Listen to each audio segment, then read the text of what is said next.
ಚಿಕ್ಕ ಇದ್ದಾವೆ, ಕಡಿಮೆ ಹಾಗಾಗಿ ಎಲ್ಲರೂ ಒಬ್ಬೊಬ್ಬರು ಯಾವುದೇ ಕಾರಣಕ್ಕೂ ಆಚೆ ಹೋಗಬಾರ್ದು. ನಿಮಗೆ ಏನೇ ವೀಕ್ಷಣೆ ಮಾಡಿದ್ರು ಎಲ್ಲರೂ ಕೂಡ ಗುಂಪಾಗಿರ್ತೀವಿ, ಮತ್ತು ಆಚೆ ಕರ್ಕೊಂಡು ಅವರು ಕೂಡ ಕಟ್ಟಬಿಟ್ಟು ಆಚೆ ಈಚೆ ಹೋಗಬಾರ್ದು. ಇದನ್ನು ಗಮನ ಇಟ್ಕೊಂಡು ಮನೆ ತನಕ ಸಹಕಾರವನ್ನು ನೀಡಬೇಕು ಅಂತ ಹೇಳ್ಕೊಂಡು ಎಲ್ಲರೂ ಕೂಡ ಕಾರ್ಯಕ್ರಮವನ್ನು ಯಶಸ್ವಿಗೊಳಿಸಬೇಕು ಅಂತೇಳಿ ಮಾತನ್ನು ಪ್ರಾಸ್ತಾವಿಕ ಮಾತನ್ನು ಮುಗಿಸ್ತೇನೆ.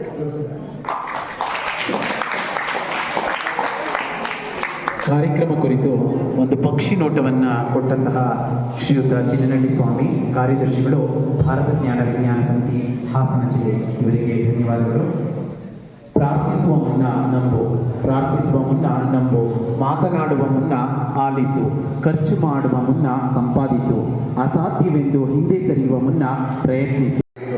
ಇಲ್ಲಿ ನಮ್ಮ ಗ್ರಾಮದ ಶ್ರೀ ಶ್ರೀಗಿರಿ ರಂಗನಾಥ ಸ್ವಾಮಿ ಬೆಟ್ಟದಲ್ಲಿ ಇವತ್ತು ಆಕಾಶದಲ್ಲಿ ಉಲ್ಕೆಗಳ ಸುರಿಮಳೆ ಅಂತ ಕಾರ್ಯಕ್ರಮನ ವೀಕ್ಷಣೆ ಮಾಡೋಕ್ಕೆ ಸೇರಿರೋದು ನಮಗೆಲ್ಲ ತುಂಬ ಸಂತೋಷದ ವಿಚಾರ.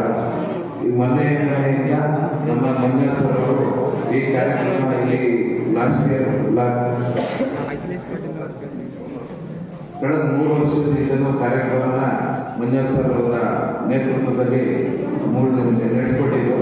ಈ ವರ್ಷವೂ ಕೂಡ ಇಲ್ಲಿ ನಡೆಸೋಕ್ಕೆ ವ್ಯವಸ್ಥೆ ಮಾಡಿಕೊಡ್ಬೇಕು ಅಂತೇಳಿ ನಮ್ಮ ಪಂಚಾಯತಿನಲ್ಲಿ 1 ವಾರದಿಂದಲೂ ನಮಗೆ ತುಂಬ ಒತ್ತಡ ಹಾಕಿ ನಮ್ಮ ಪಂಚಾಯತಿಯ ಅಧ್ಯಕ್ಷರು, ಉಪಾಧ್ಯಕ್ಷರು, ನಮ್ಮ ಪಂಚಾಯತಿ ಆಡಳಿತಾಧಿಕಾರಿಗಳು, ಅಭಿವೃದ್ಧಿ ಅಧಿಕಾರಿಗಳು ಇವರೆಲ್ಲರ ಸಲಹೆ ಸಹಕಾರ ಪಡೆದ ಇಲ್ಲಿ ಕಾರ್ಯಕ್ರಮನ ಆಯೋಜನೆ ಮಾಡಿದ್ದೀವಿ.